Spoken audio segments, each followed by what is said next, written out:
धनुषा में पारिवारिक खींचपीट के चलते 5 वर्षीय बालक के हत्या, गाड़ल अवस्था में लाश मिलल। ऊख किसान के 1 महीना भीतर बक्यौता भुगतानी देवला सर्वोच्च के आदेश। प्रदेश 2 में पूसा 18 गते से जिला से लेकर स्थानीय तह तक प्रचंड नेपाल समूह द्वारा आंदोलन के घोषणा। सड़क से ही राज संस्था पुनः स्थापित करे की कमल थापा के चेतावनी।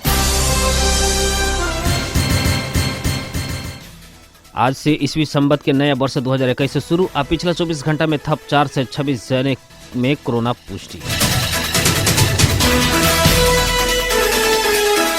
नमस्कार। 12 जिला के सिमरौनगढ़ में रहल रेडियो बादल 89 मेगाहर्ट्ज तथा इंटरनेट ऑनलाइन के www.radiobadal.com ऐसे ही हमरो पत्र पर दुनिया भर के साथ प्रसारण हो रहा बादल खबर में स्वागत करता नहीं हम नूर आलम बादशाह। अब खबर विस्तार में। धनुषा के विदेह नगरपालिका 2 में 5 वर्षीय बालक के घेंट ऐंठ की हत्या भइल बाटे। पारिवारिक खींचपीट के कारण जीवन राय के 5 वर्षीय बेटा अभिनंदन राय की हत्या भइल प्रहरी जानकारी देले बा। काल दोपहरिया 2 बजे घर अगाड़ी खेल रहल अभिनंदन अचानक संपर्क विहीन भइल रहनी। दुहबी प्रहरी चौकी आज जिला प्रहरी कार्यालय धनुषा से संयुक्त रूप में खटल प्रहरी टोली से खोजी करत गईला पर काल आज उनकर घर के 1 किलोमीटर दक्षिण में पड़े वाला ब्रह्मदेव राय के भैंसी घारी में गोड़ के भाग देखे वाला करके गड़ल अवस्था में मिलल। धनुषा के डीएसपी मखेंद्र मिश्र बतैले बनी। घटना में संलग्न रहल आरोप में प्रहरी 5 जने के पकड़ाव करके अनुसंधान कर रहल उनकर कहनाम रहल बा। सर्वोच्च अदालत ऊख किसान के 1 महीना भीतर बक्यौता भुगतानी देवेला सरकार के आदेश दिल बाटे। न्यायाधीश कुमार रेग्मी के एकल इजलास से सरकार के 1 महीना भीतर अनिवार्य रूप में ऊख किसान के तीरे वाला रकम उद्योग से देवे दिलावेला आदेश कइले बाटे। सर्वोच्च से सरकार के नाम में कल आदेश में कहल गई बा किसान भुगतानी प्राप्ति के खातिर 5 वर्ष से पछाड़ी काठमांडू आके हार गुहार आधारणा कर के स्थिति खुद में अन्यायपूर्ण मात्र न होके लोक कल्याणकारी राज्य के खातिर स्वीकार्य होके ना सके के विषय भइला से 1 महीना भीतर अनिवार्य रूप में ऊख किसान के तीरे वाला रकम उद्योग से ऊख किसान सबके भुगतानी देवे के आ दिलावे के कहल गई बाटे। नकली कागज पत्र तैयार करे के कार्य में संलग्न रहल अभियोग में जनकपुर महानगर पालिका 8 स्थित विभिन्न जगह से 6 जने के प्रहरी पकड़ाव कइले बाटे। पकड़ाव करे वाले में भारत बिहार घर भइल अभी मोरंग विराटनगर महानगर पालिका 4 रहे वाला 27 वर्षीय समीर शाह, बहुतरी भंगाहा नगर पालिका 9 रहे वाला 21 वर्षीय आदित्य यादव, जलेश्वर नगर पालिका 2 रहे वाला 34 वर्षीय कुणाल चौधरी, धनुषा जनकपुर उप महानगर पालिका 4 रहे वाला 30 वर्षीय चंदन प्रसाद शाह, उहे उप महानगर पालिका 2 रहे वाला 50 वर्षीय रामचंद्र शाह, अब विदेह नगर पालिका 3 रहे वाला 23 वर्षीय चंदीर राय रहल बानी। जनकपुर उप महानगर पालिका 8 स्थित होटल सिटी में नकली कागज पत्र तैयार करे वाला लोग बैठल कह के सूचना के आधार में जिला प्रहरी कार्यालय धनुषा से खटल प्रहरी के टोली होटल के 106 नंबर रूम से नेपाल प्रहरी के केंद्रीय अनुसंधान ब्यूरो नकली छाप प्रमाण पत्र तथा लोगो लगायत अन्य विभिन्न कार्यालय के छाप सहित समीर के पकड़ल आथप अनुसंधान के क्रम में उक्त कार्यक्रम में संलग्न अन्य 5 जने के समेत पकड़ाव कइले बाटे। प्रधानमंत्री केपी शर्मा ओली से संविधान संघीय लोकतंत्र गणतंत्र समावेशिता ही समाप्त करे के उद्देश्य के साथ संसद विघटन कईल विरोध में प्रचंड नेपाल समूह के नेकपा प्रदेश 2 में आंदोलन की घोषणा कइले बाटे।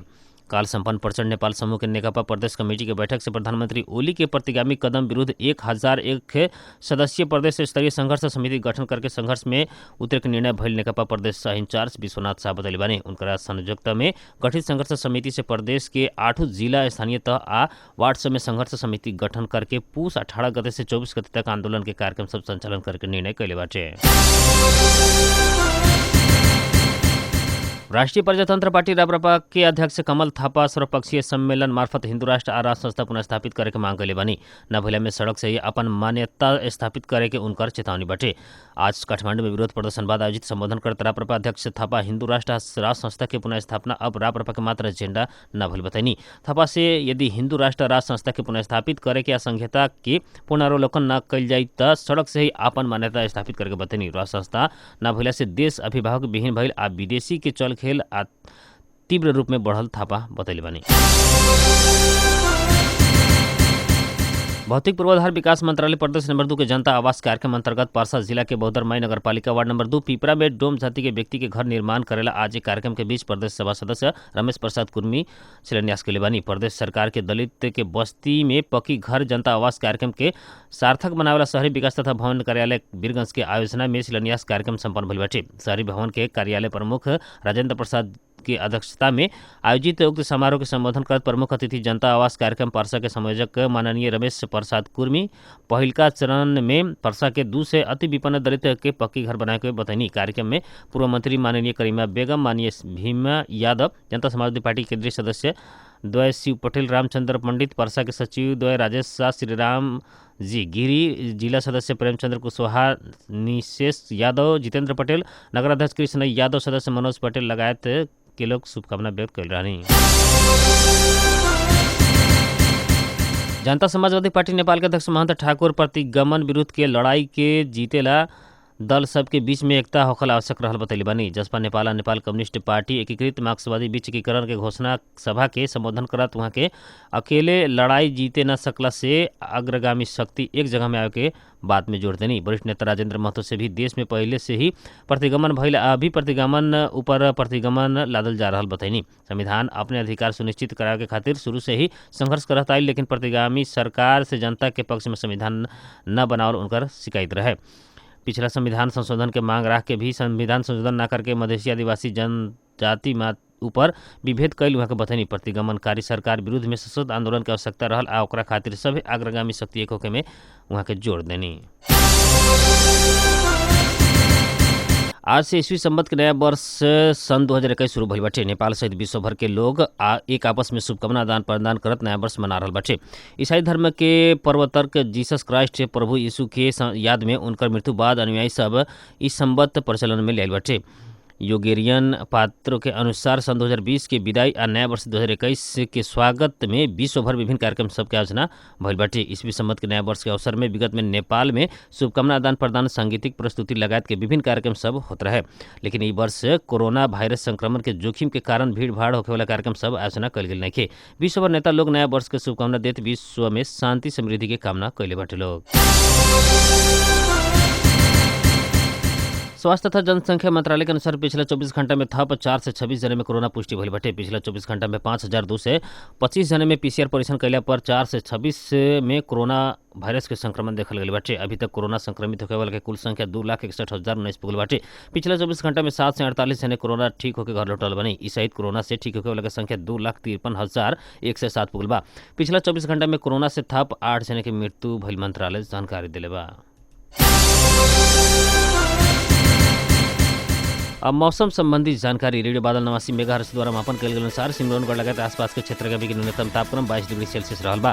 ऐसे आज सवेरे 16 दोपहर 25 डिग्री सेल्सियस रहल रहे। आज रात में 13 डिग्री सेल्सियस तापक्रम रहे का अनुमान कल गेल बा। ऐसे ही आज सवेरे 6:54 में बेर उगल तो संझिया 5:23 में बेर डूबल रहे।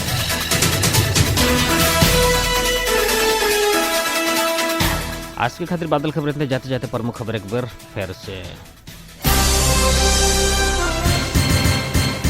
धनुषा में पारिवारिक हिसपीट के चलते 5 वर्षीय बालक के हत्या गड़ाल अवस्था में लाश मिलल। ऊह किसान के 1 महीने भीतर बैकौता भुगतानी देवला सर्वोच्च के आदेश। प्रदेश 2 में पूसा 18 गते से जिला से लेकर स्थानीय तह तक प्रचंड नेपाल समुद्र आंदोलन की घोषणा। सड़क से राष्ट्र संस्था पुनः स्थापित करे के मां कमल थापा के चेतावनी।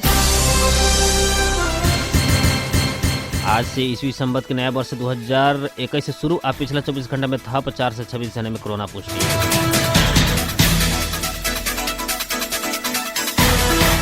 12 जिले के सिमरौनगढ़ में रहल रेडियो बादल 89 मेगाहर्ट्ज तथा इंटरनेट ऑनलाइन के www.radiobadal.com। ऐसे ही हमारे पत्र पर दुनिया भर के साथ प्रसारण हो रहा बादल खबर से प्राविधिक मित्र रुस्तम सहित हम नूर आलम बादशाह की विदा दी। नमस्कार।